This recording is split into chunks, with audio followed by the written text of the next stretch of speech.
The elevator doors to the 42nd floor of the Sterling Tower didn't just open, they hissed, like a snake warning you before it strikes. I stepped out onto the plush, slate-gray carpet that probably cost more per square yard than the car I drove in high school. The air up here was different. It was recycled, cold, and smelled faintly of lemon polish and desperate ambition. I smoothed the lapel of my Armani suit. It was a sharp, aggressive black, tailored to fit me like a second skin. I wasn't the girl in the polyester dress anymore. I wasn't Ruby Miller, the charity case. Today, I was RM, the managing partner of Redstone Capital, and I was holding a folder that weighed less than a pound but contained the crushing weight of a $2 million anvil. I walked past the receptionist without stopping. She scrambled to pick up her phone, her eyes widening as she took in my stride.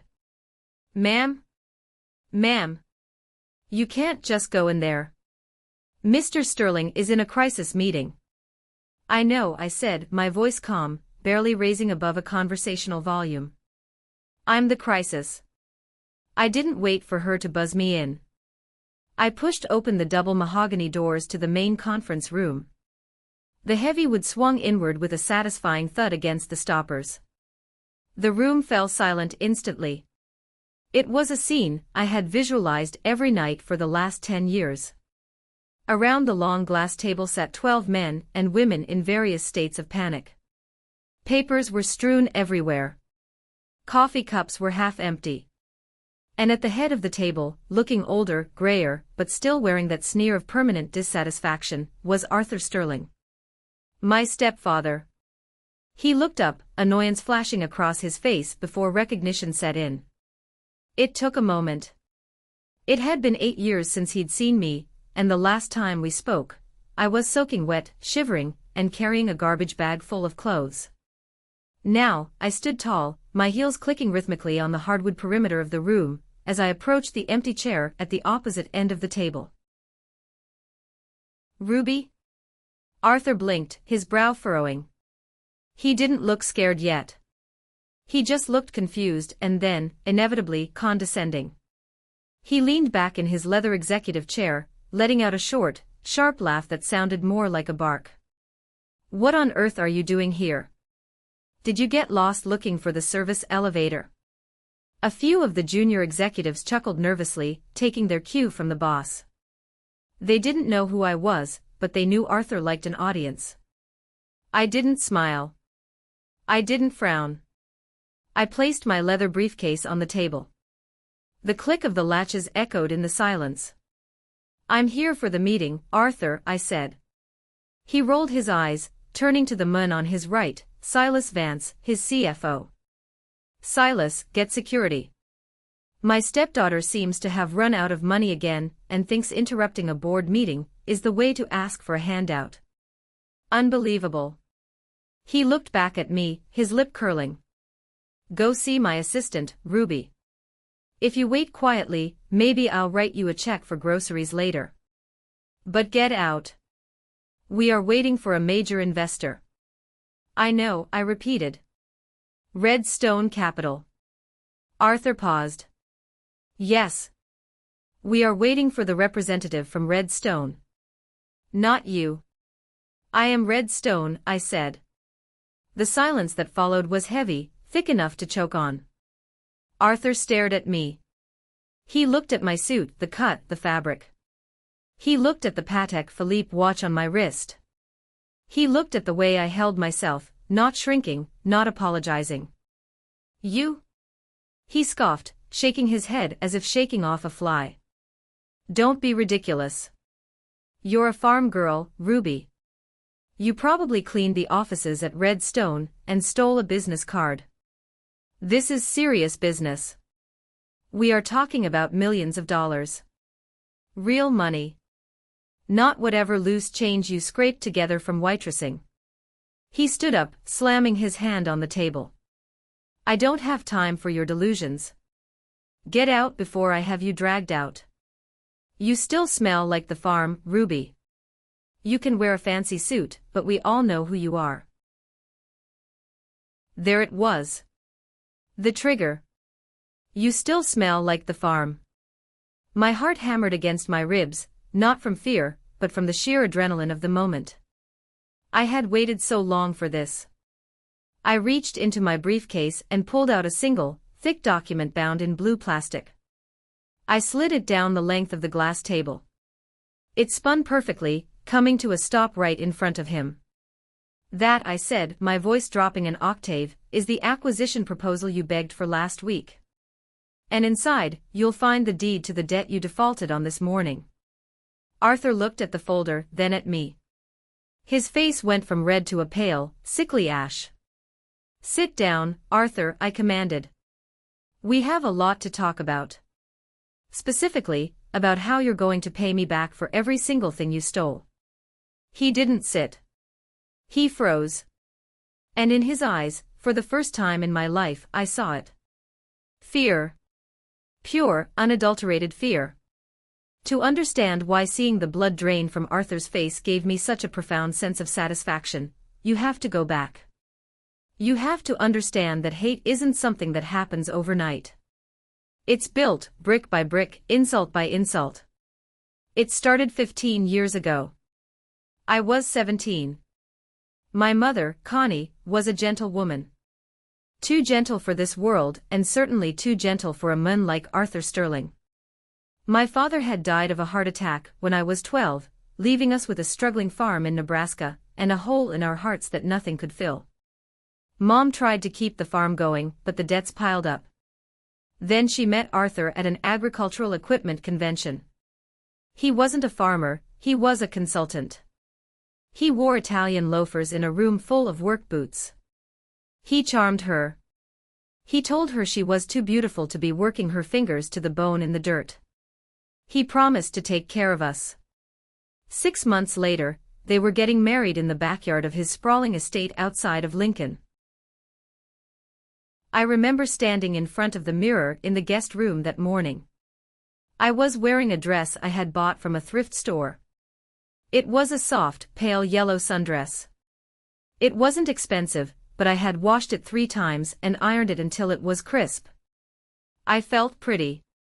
For the first time in a long time, I felt like maybe we were going to be okay. I walked out into the garden where the guests were gathering. Arthur's friends were there, wealthy, loud, holding crystal flutes of champagne. My mother looked radiant in white but nervous. Her eyes kept darting to Arthur, checking his mood. Arthur was standing near the buffet with his daughter, Tiffany. Tiffany was 2 years older than me, blonde, polished, and mean as a rattlesnake. She was wearing a designer dress that probably cost more than my mother's car. When Arthur saw me approaching, his smile vanished. He didn't just look disappointed, he looked offended. He stopped the conversation he was having with a local judge and turned to me. The music seemed to stop. "Ruby," he said, his voice carrying over the crowd. "What is that?" I looked down at my dress. It's my dress for the wedding, Arthur." He laughed. It wasn't a joyful laugh. It was cruel. "You look like you're going to a hoedown, not a wedding." "God, Connie!" He shouted at my mother, who was across the lawn. "Didn't you buy the girl something decent? She looks like a beggar." My face burned. "I bought it myself," I whispered.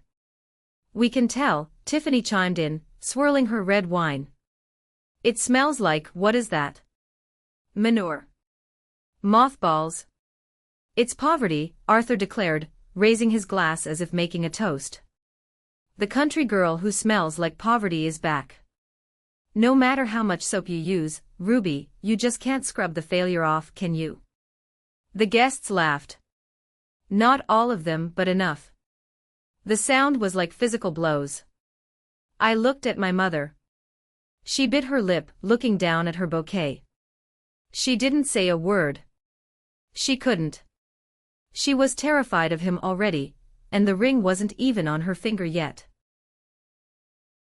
I wanted to run, but my feet were glued to the grass. Then, Tiffany stumbled. It was so clearly deliberate. She lunged forward, and the entire glass of red wine splashed across the front of my yellow dress. The cold liquid soaked through to my skin instantly, looking like a jagged, bloody wound across my chest. Oops, Tiffany deadpanned. She didn't even pretend to be sorry. Well, Arthur sighed, shaking his head. At least the stain covers the cheap fabric. Go inside, Ruby. You're ruining the aesthetic. Eat in the kitchen with the catering staff. That's where you belong. I ran past the judgmental stairs, past my silent mother, and into the house. I locked myself in the laundry room because I didn't want to stain the furniture in the guest room. I sat on the cold tile floor, hugging my knees, listening to the muffled sounds of the celebration outside. I could hear Arthur's booming voice making a toast to family and prosperity. That was the moment. As I sat there shivering, smelling the metallic tang of the wine and the detergent, something inside me broke. But it didn't break into pieces, it broke into a shape. A sharp, jagged shape. I stopped crying. I looked at my reflection in the washing machine door. One day, I whispered to the empty room. One day, you are going to beg me for a seat at the table. And I'm going to make you eat in the kitchen. I didn't know how. I didn't know when. But as I listened to them laugh, I made a vow. I wouldn't just survive Arthur Sterling. I would own him. The wedding was just the opening ceremony for the circus of cruelty that my life became. Once we moved into Arthur's house officially, the dynamic shifted immediately. It wasn't a blended family, it was a dictatorship. Arthur was the king, Tiffany was the princess, my mother was the terrified servant, and I was the unwanted stray dog they couldn't quite get rid of. Arthur fired the cleaning lady 2 weeks after the wedding. Why should I pay a stranger when we have Ruby? He asked over dinner, cutting his steak with precise, violent strokes. It builds character. God knows she needs it. So I became the maid. I woke up at 5 a.m. to scrub floors and do laundry before school. I came home to a list of chores taped to the refrigerator. If I missed a spot of dust on the mantel, Arthur would run his finger over it, show it to my mother, and say, "See? She's lazy. Just like her father was. That's why he died broke." That was his favorite weapon, my father. He knew it hurt me, so he used it constantly. Meanwhile, Tiffany lived a life of unchecked excess. She dropped out of college after 1 semester because it was too stressful, so Arthur gave her a credit card and told her to find herself. She found herself at the mall, mostly. She bought bags she didn't use and shoes she couldn't walk in. I watched the money flow out. I was good at math, it was my escape. I tracked the household expenses in my head. I saw the bills piling up on Arthur's desk when I dusted. Late notices. Final warnings. But he kept buying new cars, new watches, keeping up the appearance of a tycoon. My mother withered away. She stopped painting, she used to be an incredible artist, and started taking anxiety medication. She walked on eggshells, constantly apologizing for things she didn't do. "Please, Ruby," she would whisper to me when we were alone folding sheets. "Just keep your head down. Don't provoke him. We have nowhere else to go." "We have the farm," I reminded her. "We still own the land in Nebraska. We could go back."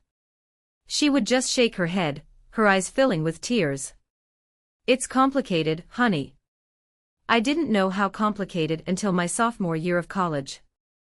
I had fought tooth and nail to get into the state university. Arthur refused to pay a cent for my tuition. "I'm not wasting my capital on a lost cause," he said. So, I worked 3 jobs. I was a barista in the morning, a tutor in the afternoon, and a shelf stocker at night. I slept 4 hours a day. I was exhausted, but I was free.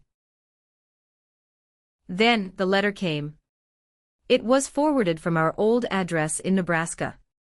A tax document regarding the sale of a property. I stared at the paper in my dorm room, my hands trembling. Sale of property, 140 acres. Miller Family Farm. Sold. That was impossible. That land was left to me in my father's will, held in trust until I turned 25, with my mother as the executor. It couldn't be sold without my signature if I was over 18. And I was 20. I drove home that weekend. The drive took 3 hours and my rage built with every mile. When I walked into the house, Arthur and Tiffany were in the living room watching a reality show on a massive new TV. "Where is it?" I demanded, slamming the tax document on the coffee table. Arthur didn't even mute the TV. "Hello to you too, Ruby. Nice to see you haven't learned any manners at that state school." "You sold my father's farm," I said, my voice shaking. "You sold the only thing he left me."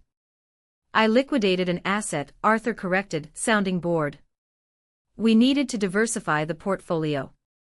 And by we, I mean I, since I pay for the roof over your mother's head." "That was in a trust," I screamed.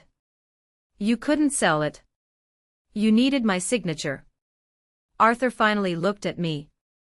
He smiled, a cold, reptilian curving of his lips. He reached for his scotch. "Oh, right. The signature. Tiffany, darling, you remember helping me with some paperwork last month?" Tiffany giggled, not looking up from her phone. "Yeah." My hand got totally cramped. Ruby has such a boring signature to copy. The world stopped. I looked at Tiffany, then at Arthur. They hadn't just stolen my inheritance, they had committed forgery. They had committed a felony. "That's fraud," I whispered.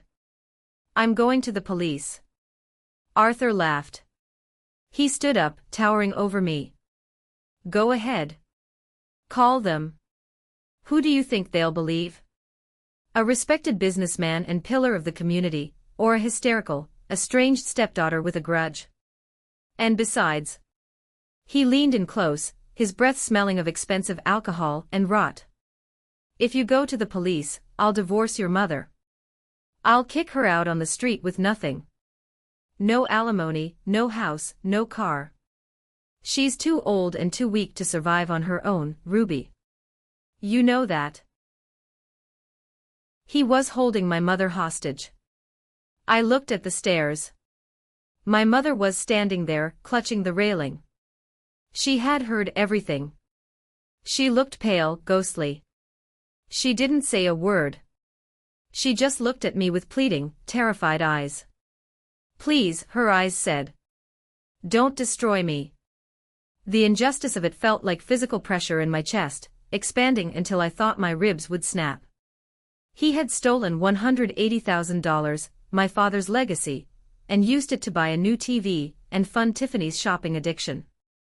And I couldn't do a thing about it without destroying the only person I loved.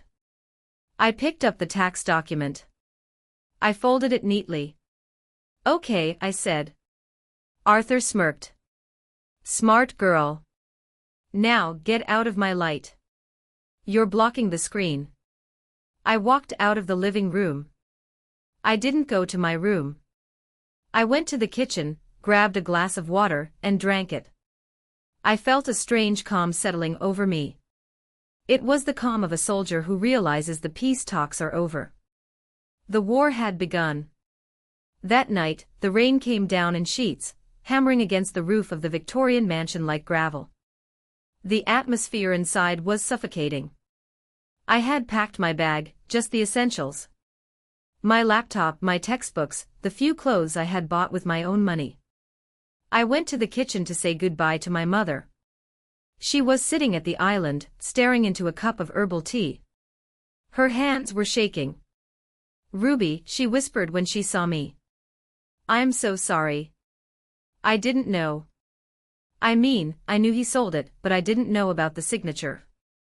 "It doesn't matter, Mom," I said, my voice flat.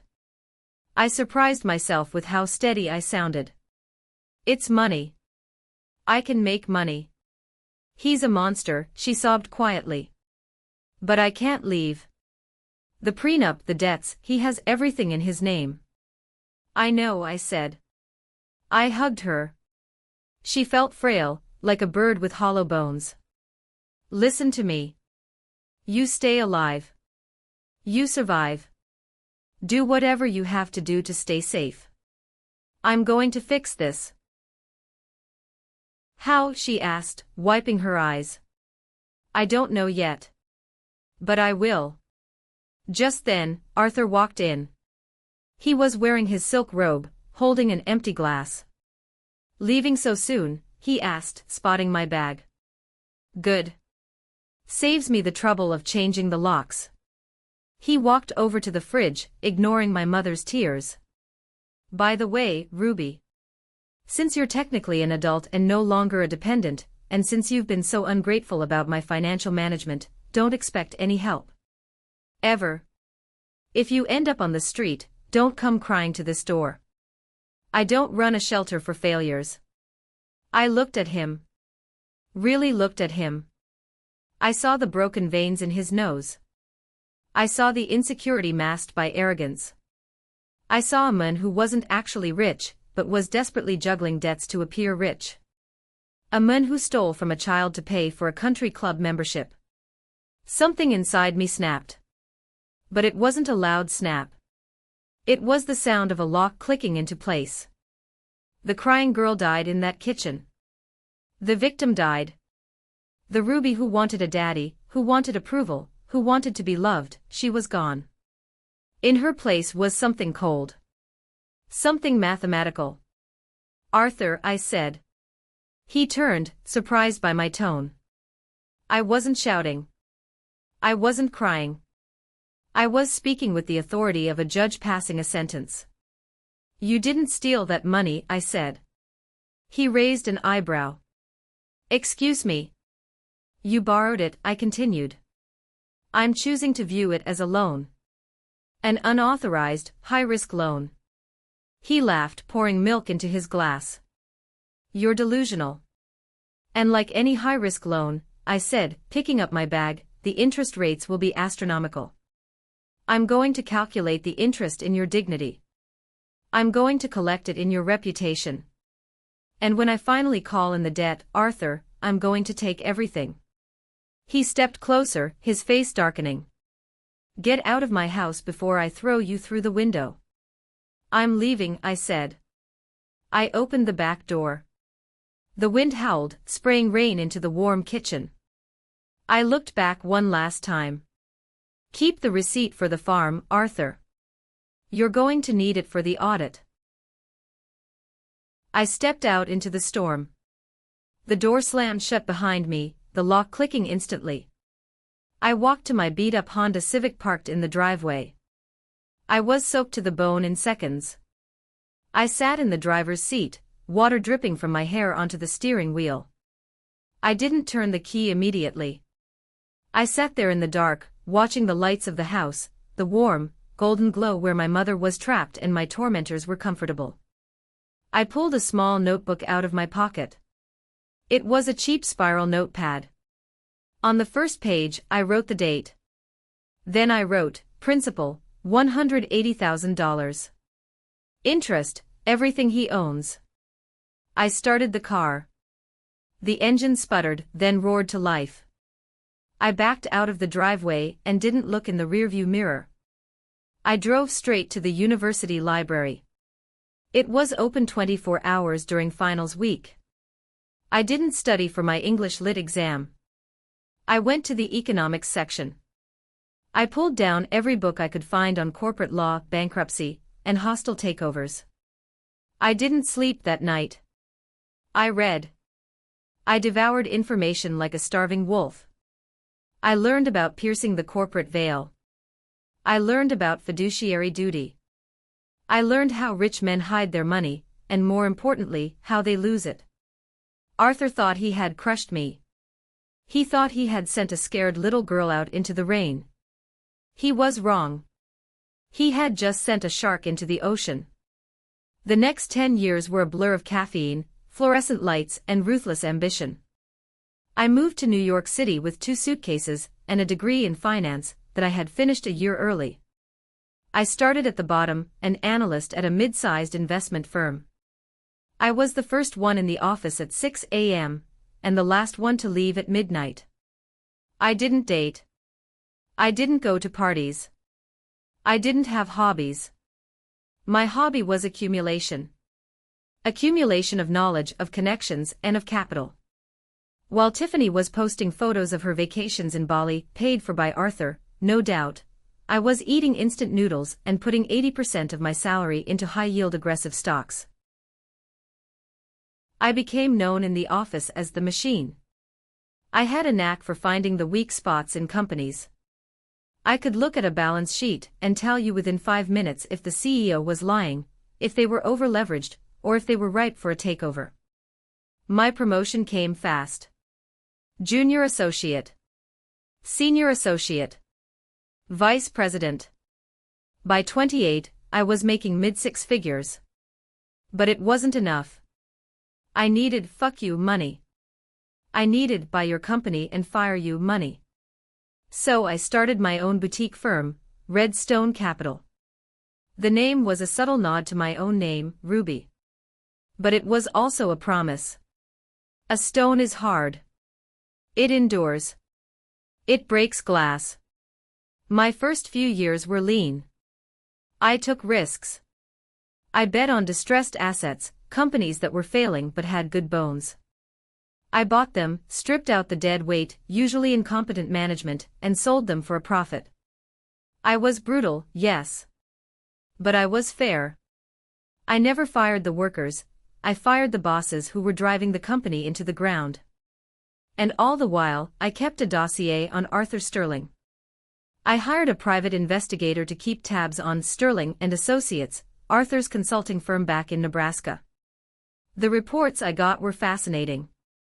Arthur was bleeding money. He was living a 1990s lifestyle in a 2020s economy. He refused to modernize. He treated his clients with the same arrogance he treated me. He was losing contracts left and right. To maintain his image, he had started taking out loans. Second mortgages.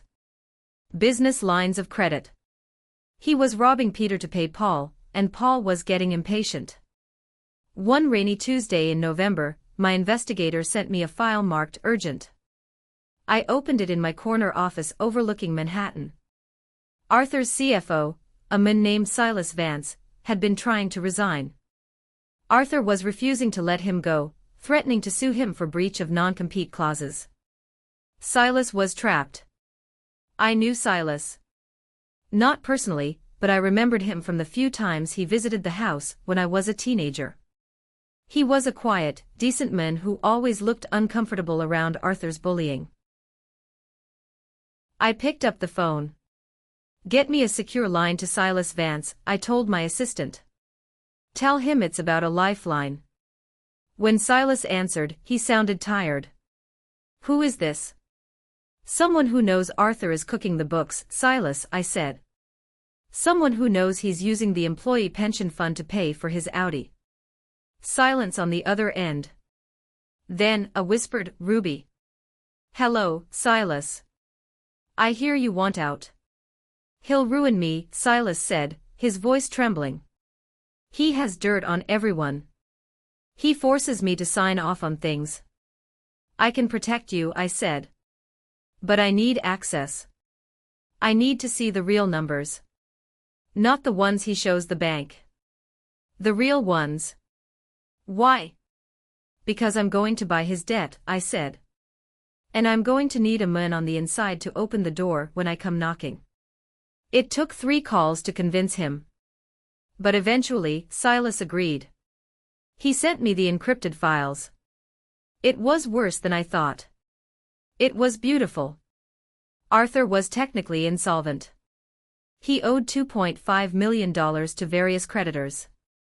He had maxed out every credit card. He had even taken out a loan against the equity of the house, my mother's house. If the business failed, they would be homeless. But here was the kicker, Arthur was currently shopping for a savior investor. He needed a $2 million injection of cash to pay off the immediate threats and keep the lights on. He was desperate. And desperate men make mistakes. I looked at the numbers glowing on my screen. This was it. The moment I had been working for since I was 17 years old. I pressed the intercom button. "Sarah, get the legal team in here. We're going to draft a loan agreement." I want it to look standard on the surface, but I want the default clauses to be ironclad. Poison pill provisions. Accelerated repayment schedules. "Who is the client?" Sarah asked. "Sterling and Associates," I said, savoring the name. "And who should be listed as the primary investor?" "Keep it anonymous for now," I said. "Just use the firm's name. Redstone Capital. He won't know it's me. He's too arrogant to check who owns the LLC." I leaned back in my chair, swiveling to look at the city lights. Arthur wanted an investor. I was going to give him one. I was going to be the answer to his prayers. And then, I was going to be his apocalypse. The trap was set and the bait was irresistible: money. Fast, easy money. Silas played his part perfectly. He told Arthur that he had found a boutique private equity firm in New York, Redstone Capital, that specialized in turnaround management for legacy businesses. He pitched it as a silent investor, people who would give the cash and stay out of the way. Arthur, in his monumental hubris, didn't ask questions. He didn't ask to meet the partners via Zoom. He didn't ask for a background check. He just saw the number, $2,500,000. They clearly recognized the value of the Sterling brand, Arthur reportedly told Silas. New York money. About time we got the recognition we deserve. I sat in my office in Manhattan, reading the emails Silas forwarded to me. It was pathetic. Arthur was already planning how to spend the money before the ink was dry. He was looking at a new Porsche. He was planning a renovation of the summer home. He's not even reading the contract drafts, Silas told me over the phone. He just looks at the interest rate and the principal amount. He's skipping the covenants. Perfect, I said. Make sure page 42 is clear, Silas. The clause about the material adverse change. If the company's debt-to-income ratio fluctuates by more than 10% in a single quarter, the lender has the right to call the full loan due immediately. Ruby, Silas hesitated. He's going to trigger that in a month. The way he spends, he'll breach that covenant by Christmas. I know, I said coldly. That's the point. We finalized the paperwork. I sent a junior associate, a sharp kid named David who didn't know my connection to Arthur, to fly to Nebraska for the signing. I couldn't risk going myself yet. David called me right after the meeting. He signed everything, boss, David said, sounding amused. Didn't even have a lawyer look it over. He said his lawyer was too cautious, and he knows business better than anyone. He was mostly interested in whether the check would clear by Friday. Did he ask about the Redstone partners? Briefly. I told him we prefer anonymity to maintain market neutrality. He loved that. Said he prefers silent partners because too many cooks spoil the broth. Good work, David. Come home. The wire transfer went through. $2.5 million of my hard-earned money, transferred into the account of the man who called me trash. It felt risky. It felt insane. But it was a calculated risk. I had secured the loan against everything. The business assets, the accounts receivable, and thanks to a personal guarantee Arthur foolishly signed, his personal real estate portfolio. I effectively owned the mortgage on my childhood trauma. For the next 3 months, I watched. I watched the bank alerts. Arthur paid off the most pressing creditors, which was smart. But then, the old habits kicked in. $5,000, luxury watch retailer. $12,000, resort in Cabo San Lucas. $3,500, private club membership dues. He wasn't investing in the company. He was using my money to maintain his delusions of grandeur. Meanwhile, I started preparing for the kill. But I needed one more piece of the puzzle. I needed to know exactly what the situation was on the ground. I needed to see my mother. I hadn't seen her in 3 years. We spoke on burner phones. Arthur monitored the house line and her cell phone bill, but I hadn't held her hand. I booked a flight to Nebraska under a fake name. I rented a nondescript sedan. I waited until I knew Arthur was at his country club playing golf. I drove to the house. It looked the same but tired. The paint was peeling slightly. The garden was overgrown. I knocked on the back door, the servant's entrance. The irony wasn't lost on me. When my mother opened the door, she looked 10 years older than her age. Her hair was gray and thinning. She was wearing an old cardigan. "Ruby," she gasped, dropping the dish towel. We held each other in the kitchen, where I had been evicted 10 years ago. She smelled like lavender and sadness. "You shouldn't be here," she whispered, pulling me inside and closing the blinds. "If he finds out." "He won't," I said. "I'm not staying. I just needed to see you. And I need to ask you something." We sat at the table. I held her rough hands. "Mom, does he still have the safe in the study?" She nodded. "Yes. He keeps everything in there." "Do you know the combination?" She hesitated. Then, she reached into her pocket and pulled out a small, worn piece of paper. "I've watched him," she said softly. "For years. He thinks I'm stupid. He thinks I don't pay attention." She looked up at me, and for the first time, I saw a spark of fire in her eyes. It was faint, but it was there. "He talks on the phone, Ruby. About Tiffany. About the gambling debts." My eyes widened. "Tiffany gambles. Online poker," Mom said. "She's lost hundreds of thousands. Arthur covers it up. He uses the company money. He used my jewelry." I felt the rage rising again, hot and sharp. "He sold your jewelry." "Grandma's ring," she said, a tear sliding down her cheek. "He said we were robbed. But I saw the pawn ticket in his coat pocket." She squeezed my hand. "I wrote it all down, Ruby. I started a diary. Dates, times, amounts. Every time he lied. Every time he yelled. Every time he stole. I don't know why I did it. I guess I hoped one day someone would believe me." I felt a lump in my throat. My mother hadn't been idle. She had been surviving the only way she knew how. She was the witness. "Give me the diary, Mom," I said.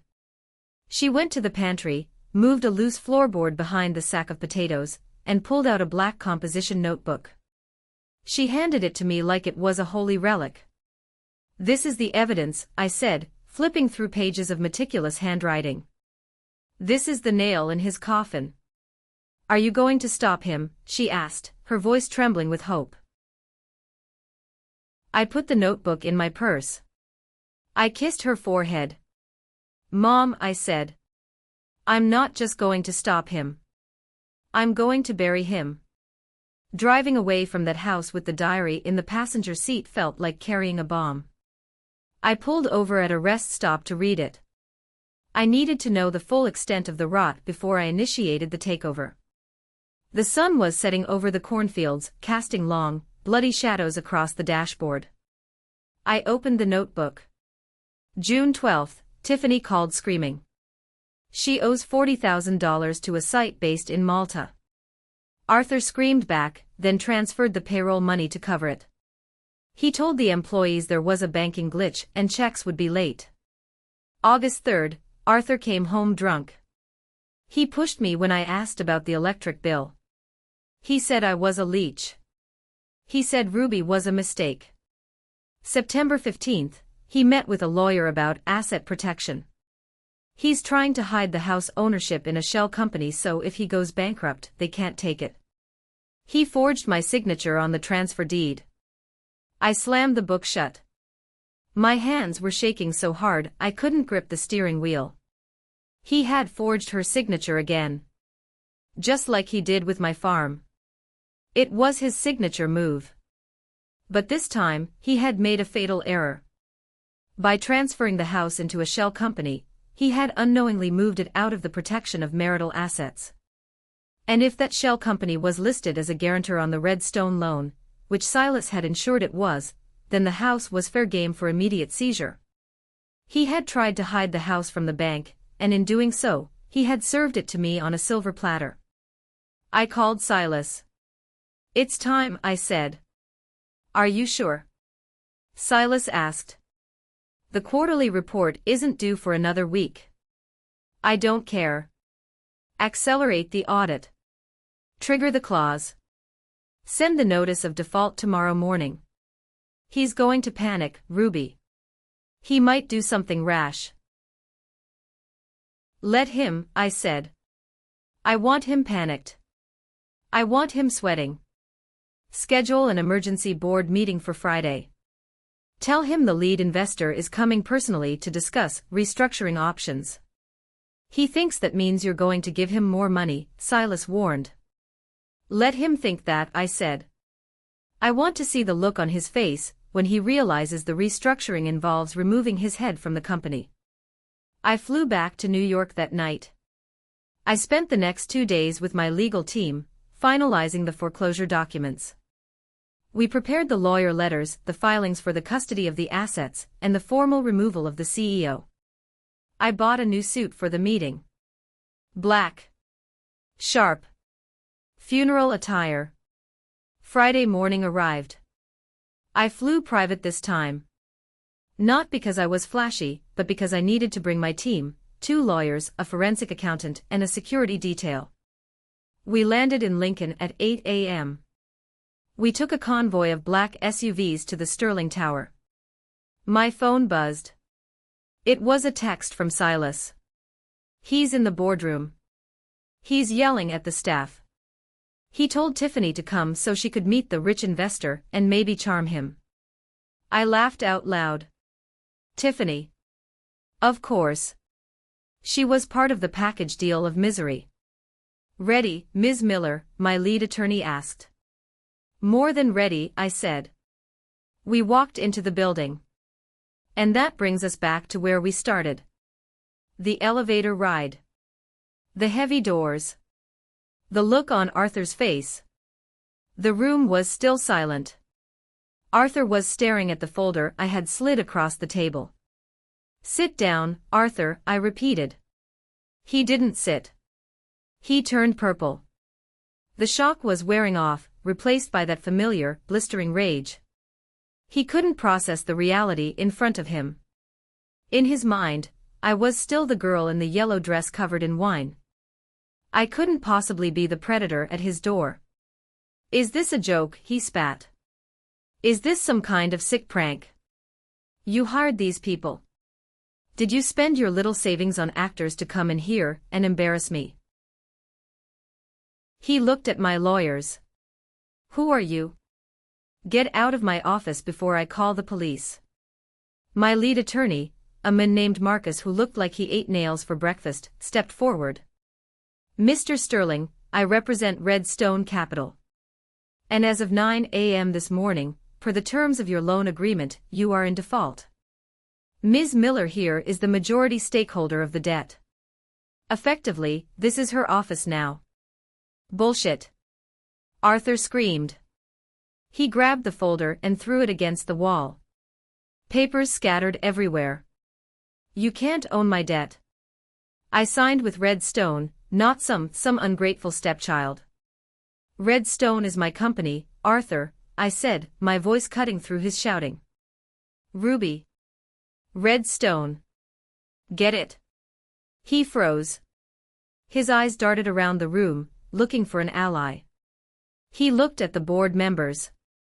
They were looking at the papers on the floor, whispering. He looked at Silas. "Silas." Arthur barked. Tell them this is insane." Silas slowly stood up.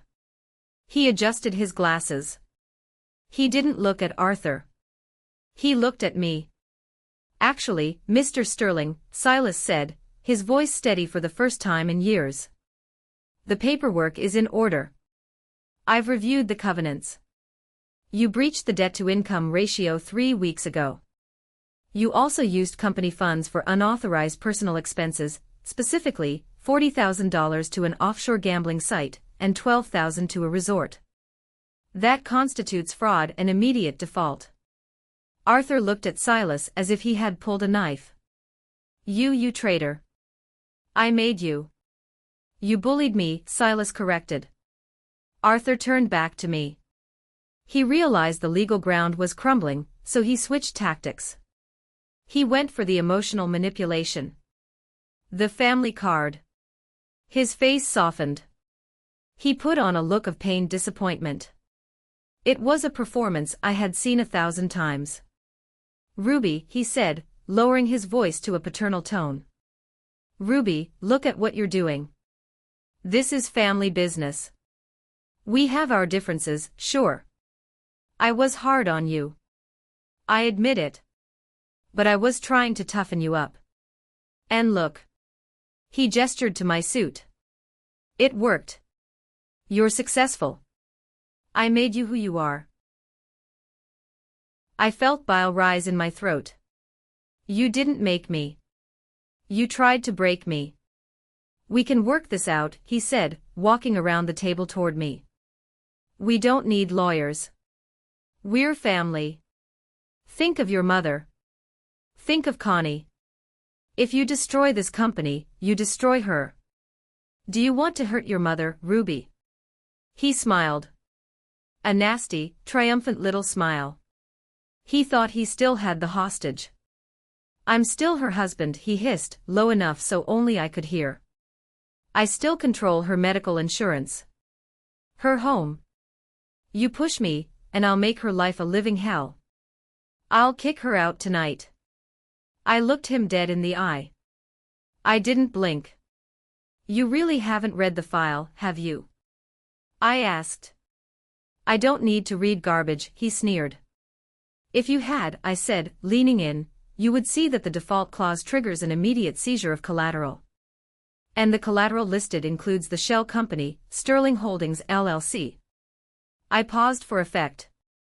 The company that owns the house you live in. Arthur's eyes bulged.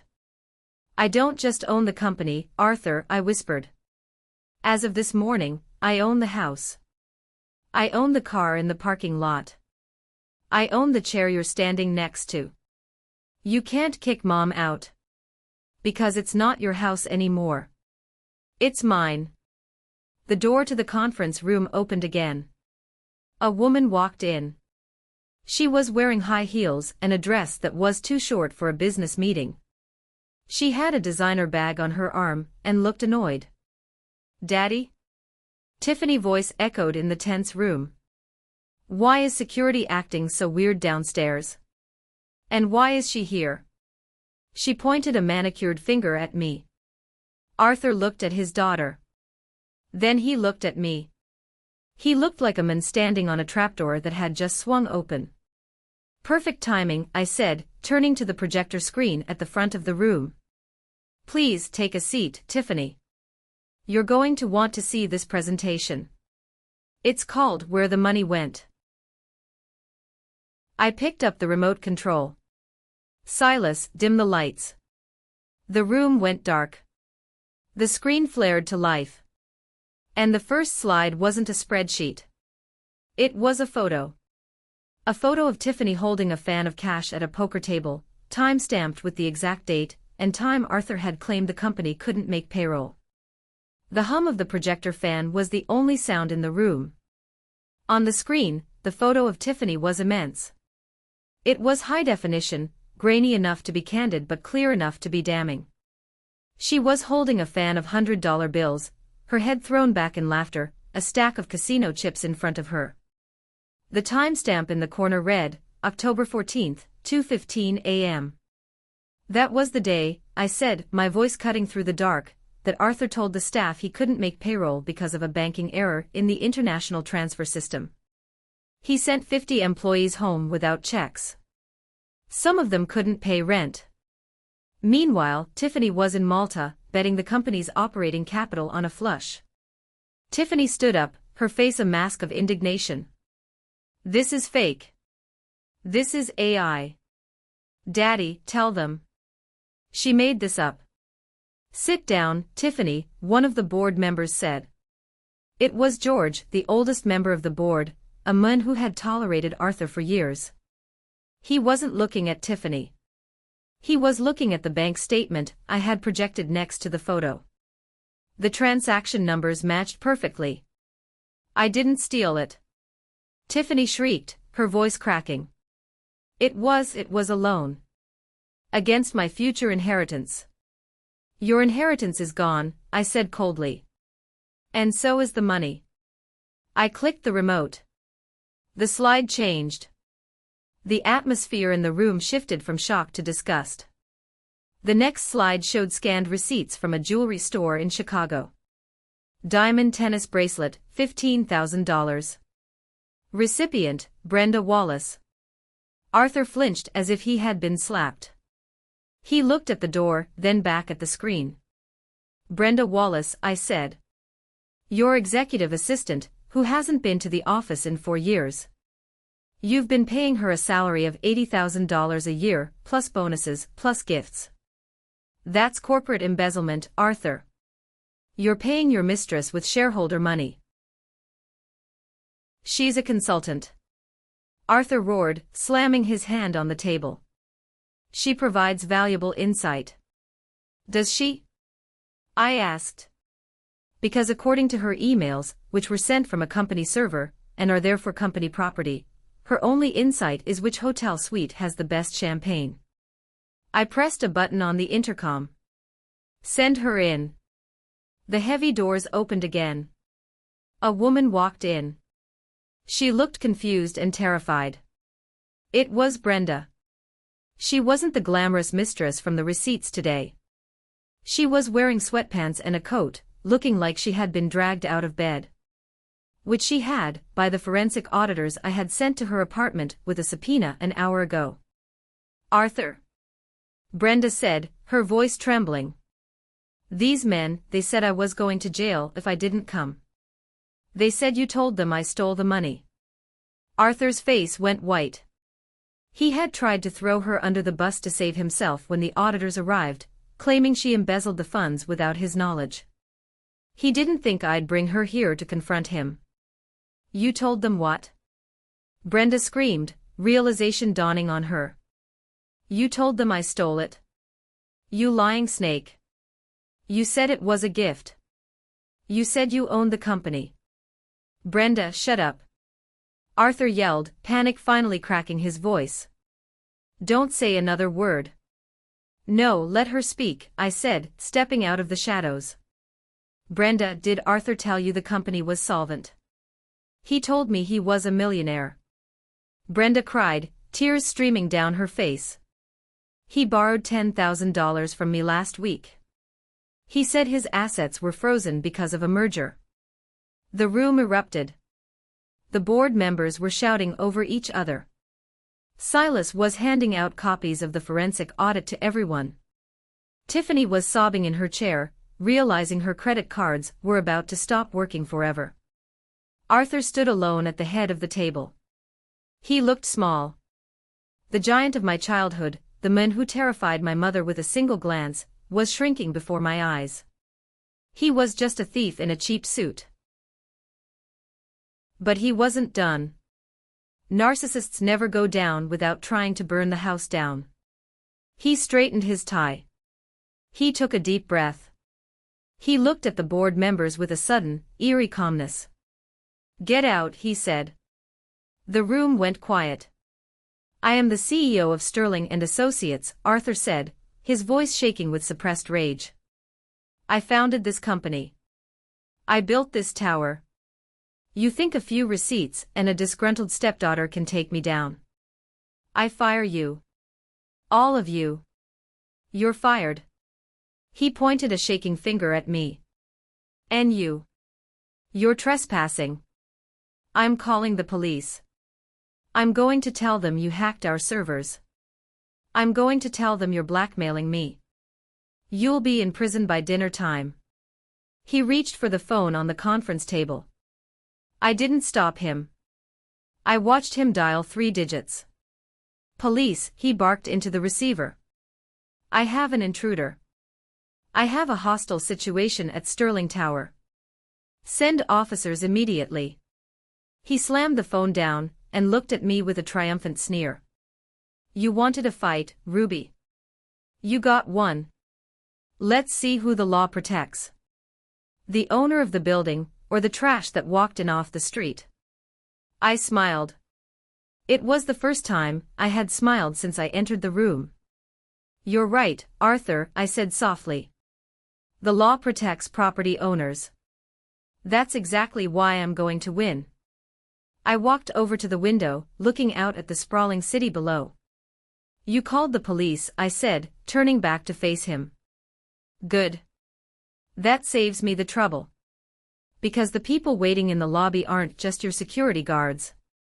They're federal agents from the fraud division. And they aren't here for me. Arthur's eyes flickered to the door. And as for owning the building, I continued, reaching into my briefcase for the final document. We need to talk about that shell company you set up. Sterling Holdings, LLC. Arthur stopped breathing. You thought you were so clever, I said, walking slowly toward him.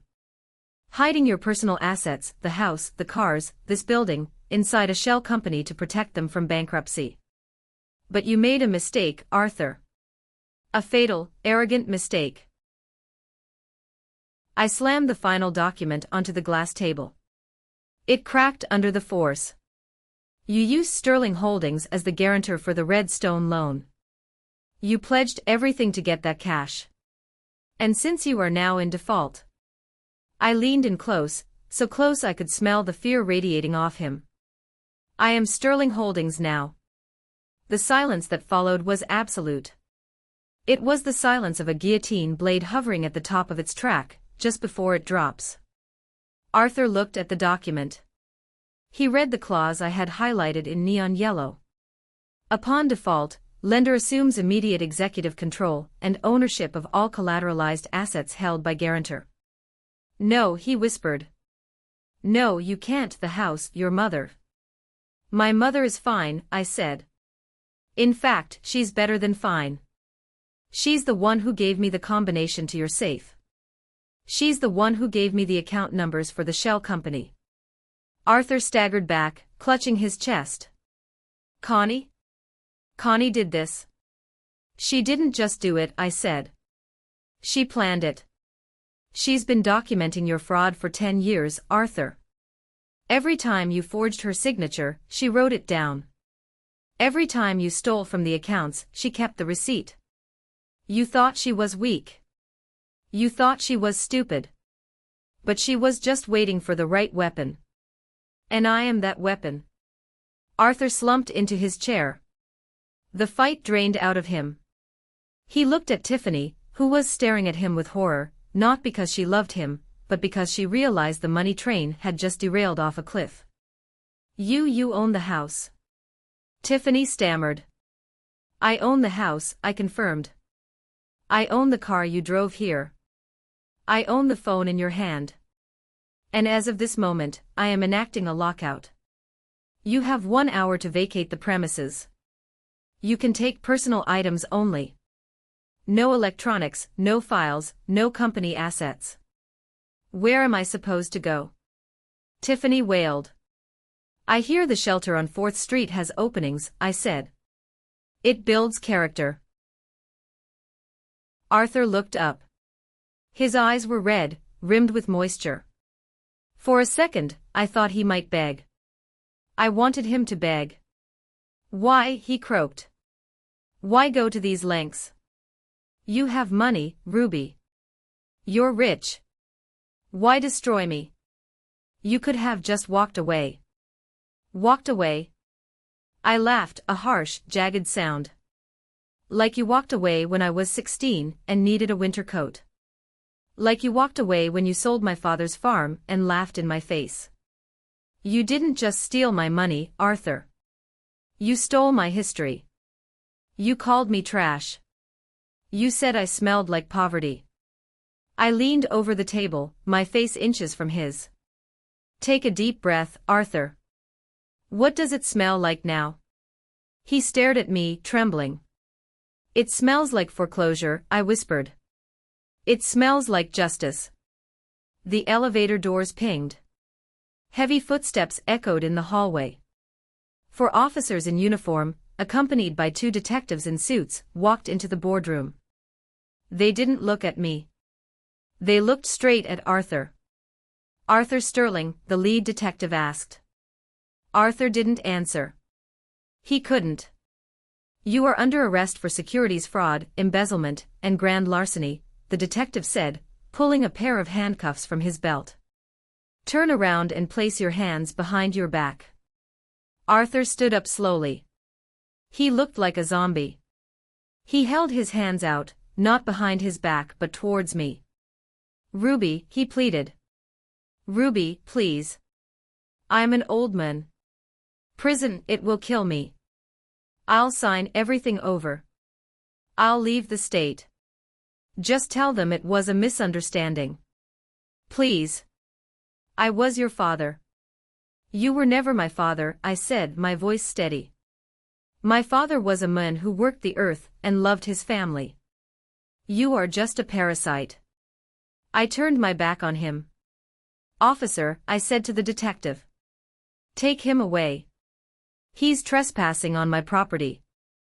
The click of the handcuffs was the most satisfying sound I had ever heard. It was better than the sound of any wire transfer. It was the sound of a chapter closing. As they marched Arthur out, he passed by the window. He caught his reflection in the glass, disheveled, defeated, handcuffed. For the first time, he saw himself as he truly was. Tiffany tried to run after him. Daddy. What about me? Who's going to pay my Amex bill? One of the officers blocked her path. Ms. Sterling. We have a warrant for you as well. Conspiracy to commit fraud. We have the logs of the gambling transfers. Tiffany screamed. It was a high, piercing sound that made the board members wince. She kicked and screamed as they handcuffed her, dragging her out in her designer heels. The room fell silent again. The board members looked at me with a mixture of awe and terror. They didn't know if they were next. I looked at Silas. He gave me a small, tired nod. Ladies and gentlemen, I said, addressing the remaining board members. My name is Ruby Miller. I am the new owner of this company. Things are going to change. Starting with the culture of theft. If you are honest, you have a job. If you are like Arthur, the exit is behind you. No one moved. Good, I said. Meeting adjourned. I didn't stay in the boardroom. I needed to see it happen. I needed to witness the final walk. I took the elevator down to the lobby. The news had traveled fast. Employees were gathering near the reception desk, whispering, looking anxious. When the elevator doors opened and the police led Arthur and Tiffany out, the lobby went dead silent. Arthur kept his head down, staring at his expensive shoes, which were scuffing against the marble floor he used to obsessively polish. He looked frail. Without his power, without his ability to intimidate, he was just a sad, broken man. Tiffany was still crying, mascara running down her face in black streaks, ruining her perfect complexion. She was begging the officers to let her check her Instagram. But the real blow was waiting outside. As the automatic doors slid open, a figure stepped forward from the curb. It was my mother. She was wearing a simple blue coat. Her hair was pulled back. She stood straight, her chin high. She didn't look like the terrified woman who hid in the kitchen anymore. She looked like the woman who had raised me on a farm, the woman who had weathered storms and droughts. She was holding a manila envelope. The police paused for a second, sensing the gravity of the moment. Arthur looked up. When he saw her, a flicker of hope crossed his face. Connie, he rasped. Connie, tell them. Tell them this is a mistake. Tell them I'm a good husband. My mother stepped closer. She didn't flinch. She looked him in the eye, and for the first time in 15 years, she didn't look away. You were never a husband, Arthur, she said. Her voice was soft, but it carried over the sound of the city traffic. You were a warden. She extended the envelope. What is this? Arthur asked, his hands cuffed behind him, unable to take it. Divorce papers, she said. And a restraining order. I'm taking my name back. I'm taking my life back.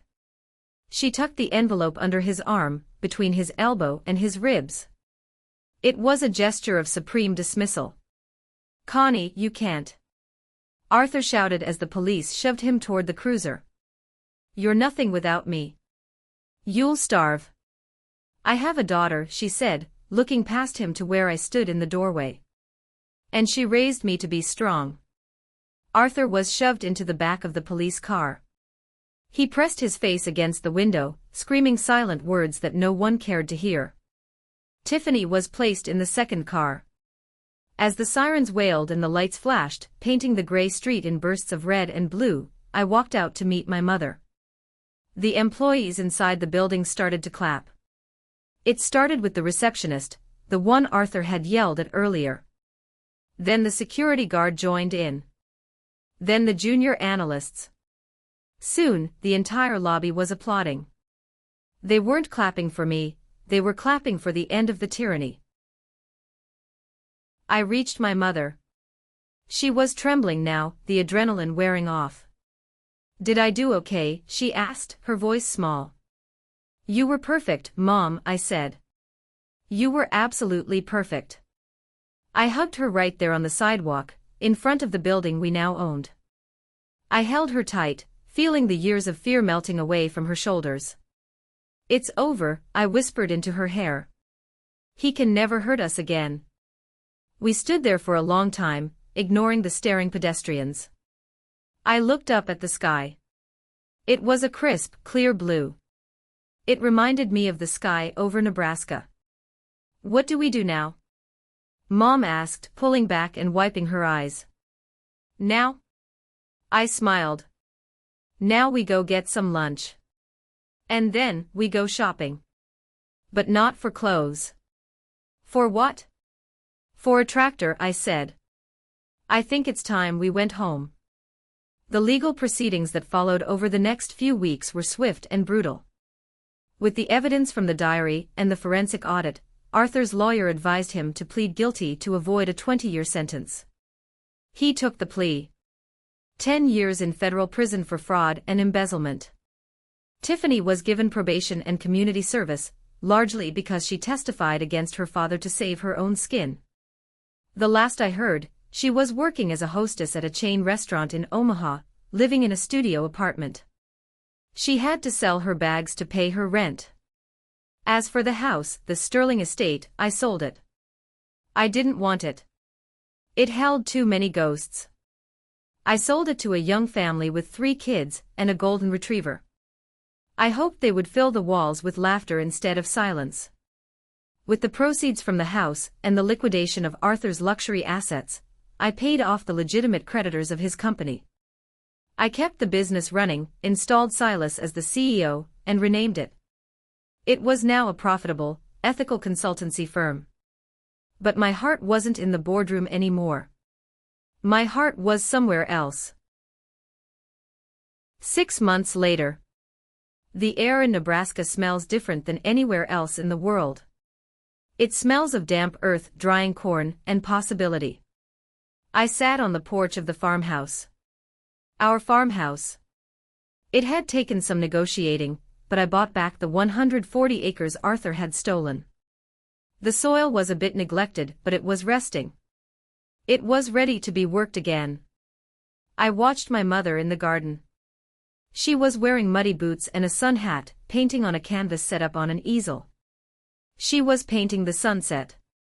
The colors were vibrant, furious oranges and deep purples. She wasn't painting with gray anymore. A truck pulled up the gravel driveway. It was Harold, the the retired veterinarian from down the road. He had been coming around a lot lately, usually with a basket of tomatoes or a broken tool he needed advice on, though I suspected he just wanted to talk to Mom. Mom waved at him, her face lighting up with a genuine smile. It was a smile I hadn't seen since I was 12. I took a sip of my iced tea. My phone buzzed on the railing. It was an email from Silas. Subject: Q3 report exceeded expectations. Body: the new strategy is working. Revenue is up 15%. Also, Arthur's appeal was denied. He's been assigned to kitchen duty in the correctional facility. I smiled. Kitchen duty. The irony was delicious. The man who made me eat with the staff was now scrubbing pots for inmates. I put the phone down. I didn't need to reply immediately. The urgency of my old life had faded, replaced by the rhythm of the seasons. I had thought revenge would feel like a fire. I thought it would be a burning, explosive thing. And it was, for a moment. But the aftermath? The aftermath felt like rain after a long drought. It felt like relief. I looked at my hands. They weren't manicured anymore. There was dirt under my fingernails from planting rows of heirloom tomatoes earlier that morning. I liked it. It felt honest. People often ask me if it was worth it. The years of obsession, the money, the risk. Was it worth it just to prove a point to a bitter old man? They missed the point. It wasn't about him. Not really. It was about the girl in the yellow dress. It was about proving to her that she wasn't trash. That she had value. That she could protect the people she loved. Arthur was just the obstacle. He was the weeds in the garden.